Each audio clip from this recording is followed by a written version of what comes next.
जय गुरुदेव, जय गायत्री माता। 23वां अध्याय, राजा पृथु की तपस्या और परलोक गमन। श्री मैत्रेय जी कहते हैं, इस प्रकार महामनस्वी प्रजापति पृथु ने स्वयं अन्न आदि और पुरुग्राम आदि सड़क की व्यवस्था करके स्थावर जंगम सभी की आजीविका का सुविधा कर दिया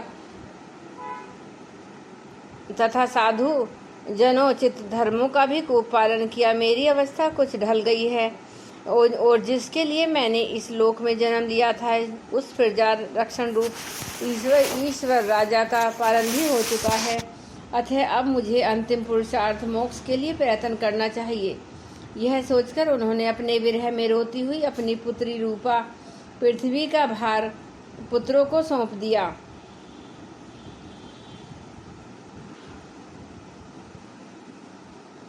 और सारी प्रजा को बिलखती छोड़कर वे अपनी पत्नी सहित अकेले ही तपोवन को चल दिए।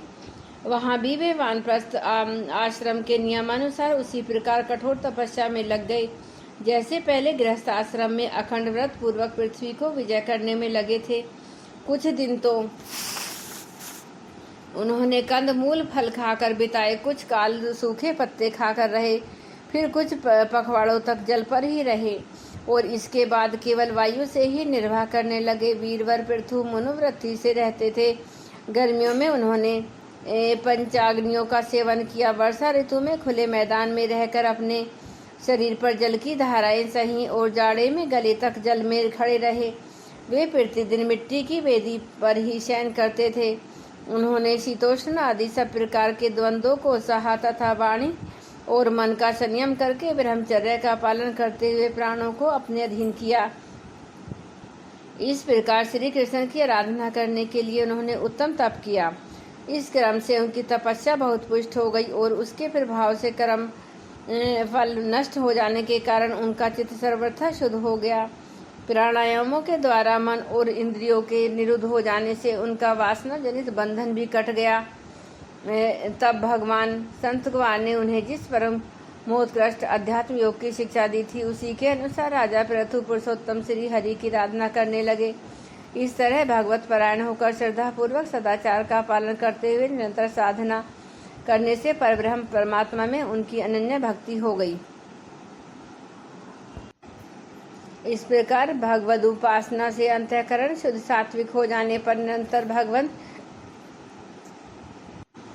चिंतन के प्रभाव से प्राप्त हुई इस अनन्य भक्ति से उन्हें वैराग्य सहित ज्ञान की प्राप्ति हुई और फिर उस तीव्र ज्ञान के द्वारा उन्होंने जीव के उपाधिभूत अहंकार को नष्ट कर दिया, जो सब प्रकार के संशय विश्रय का आश्रय है।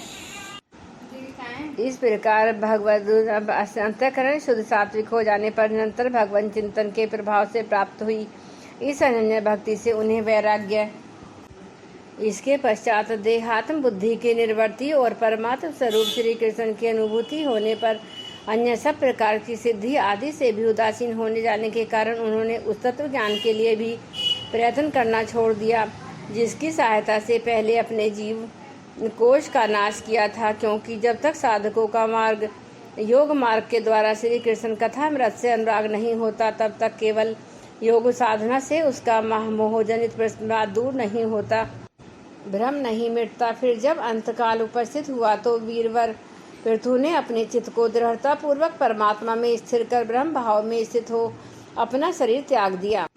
उन्होंने एड़ी से गुदा के द्वार को रोककर प्राणवायु को धीरे धीरे मूलाधार से ऊपर की ओर उठाते हुए उसे क्रमशः नाभि, हृदय, वक्ष स्थल, कंठ और मस्तक में स्थित किया। फिर उसे ऊपर की ओर ले जाते हुए क्रमशः ब्रह्मरंध्र में स्थिर किया। अब उन्हें किस प्रकार के सांसारिक भोगों की लालसा नहीं रही। फिर यथास्थान विभाग करके प्राणवायु को समष्टि वायु में, पार्थिव शरीर को पृथ्वी में और शरीर को तेज को समष्टि तेज में लीन कर दिया। हृदय काश आदि देह विच्छिन्न आकाश को महाकाश में, शरीरगत रुधिर आदि जलीय अंश को समिष्ट जल में लीन किया। इस प्रकार फिर पृथ्वी को जल में, जल को तेज में, तेज को वायु में और वायु को आकाश में लीन किया। तदंतर मन को इंद्रियों में, इंद्रियों को उनके कारण तन्मात्राओं में और सूक्ष्म भूतों के कारण अहंकार के द्वारा आकाश इंद्रिय और तन्मात्राओं को उसी अहंकार में लीन कर अहंकार को महत्व में लीन किया। फिर संपूर्ण गुणों की अभ्यक्ति करने वाले उस महत्व को मायोपाधिक जीव में स्थित किया। तदंतर उस माया जीव की उपाधि को भी उन्होंने ज्ञान और वैराग्य के प्रभाव से अपने शुद्ध ब्रह्म स्वरूप में स्थित होकर त्याग दिया। महाराज पृथु की पत्नी महारानी अर्ची भी उनके साथ वन को गई थी। वे बड़ी सुकुमारी थी, पैरों से भूमि का स्पर्श करने योग्य भी नहीं थी। फिर भी उन्होंने अपने स्वामी के व्रत और नियम आदि का पालन करते हुए उनकी खूब सेवा की और मनोवृत्ति के अनुसार कंदमूल आदि से निर्वाह किया। इससे यद्यपि वे बहुत दुर्बल हो गई थी तो भी प्रियतम के कर स्पर्श से सम्मानित होकर उसी में आनंद मानने के कारण उन्हें किसी प्रकार कष्ट नहीं होता था। अब पृथ्वी के स्वामी और अपने प्रियतम महाराज पृथु को की देह को जीवन की चेतना और सभी धर्मों से रहित देख उस सती ने कुछ देर विलाप किया। फिर पर्वत के ऊपर चिता बनाकर उसे उस चिता पर रख दिया। इसके बाद उस समय के सारे कृत्य कर नदी के जल में स्नान किया। अपने परम पराक्रमी पति को जलांजलि दे आकाश से स्थित देवताओं की वंदना की तथा 3 बार चिता की परिक्रमा कर पति देव के चरणों का ध्यान करती हुई अग्नि में प्रवेश कर गईं। परम साध्वी अर्ची को इस प्रकार अपने पति वीरवर पृथु का अनुगमन करते देख सहस्त्रों वरदायिनी देवियों ने अपने अपने पतियों के साथ उनकी स्तुति की। वहां देवताओं के बाजे बजने लगे। उस समय उस मंदराचल के शिखर पर वे देवांगनाएं पुष्पों की वर्षा करती हुई आपस में इस प्रकार कहने लगी। देवियों ने कहा, अहो यह स्त्री धन्य है, इसने अपने पति राजेश्वर पृथु की मनवाणी शरीर से ठीक उसी प्रकार सेवा की जैसे श्री लक्ष्मी जी यज्ञेश्वर भगवान विष्णु की करती हैं। अवश्य ही अपने अचिंत्य कर्म के प्रभाव से यह सती हमें भी लांग कर अपने पति के साथ उच्चतर लोक को जा रही है। इस लोक में कुछ ही दिनों का जीवन होने पर भी जो लोग भगवान के परम पद की प्राप्ति कराने वाला आत्मज्ञान प्राप्त कर लेते हैं उनके लिए संसार में कौन पदार्थ दुर्लभ है। अतः जो पुरुष बड़ी कठिनता से भूलोक में मोक्ष का साधन स्वरूप मनुष्य शरीर पाकर भी विषयों में आसक्त रहता है वह निश्चय ही आत्मघाती है। हाय हाय वह ठगा गया। श्री मैत्रेय जी कहते हैं, विदुर जी जिस समय देवांगनाएं इस प्रकार स्तुति कर रही थी भगवान के जिस परम धाम को आत्म ज्ञानियों ने में श्रेष्ठ भगत परायण महाराज पृथु गए। महारानी अर्ची भी उस पति लोक को गई। परम भागवत पृथु जी ऐसे ही प्रभावशाली थे। उनके चरित्र बड़े उदार हैं। मैंने तुम्हारे सामने उनका वर्णन किया। जो पुरुष इस परम पवित्र चरित्र को श्रद्धा पूर्वक एकाग्रचित्त से पढ़ता सुनता व सुनाता है वह भी पृथु के पद भगवान के परम धाम को प्राप्त होता है।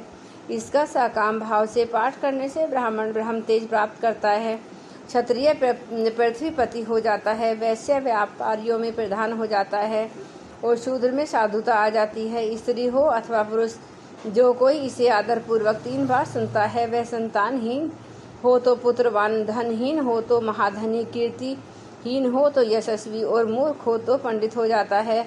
यह चरित्र मनुष्य मात्र का कल्याण करने वाला और अमंगल को दूर करने वाला है।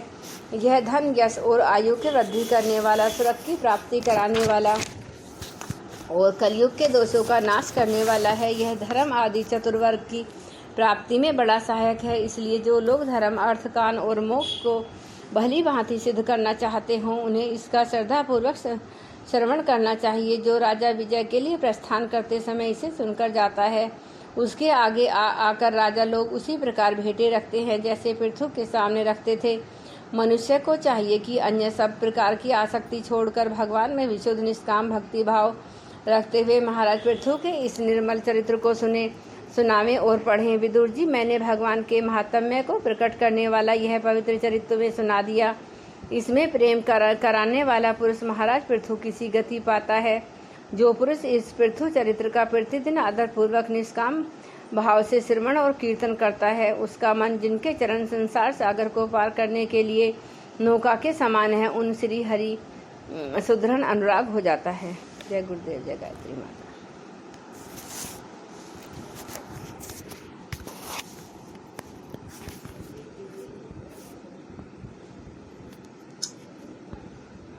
तेरे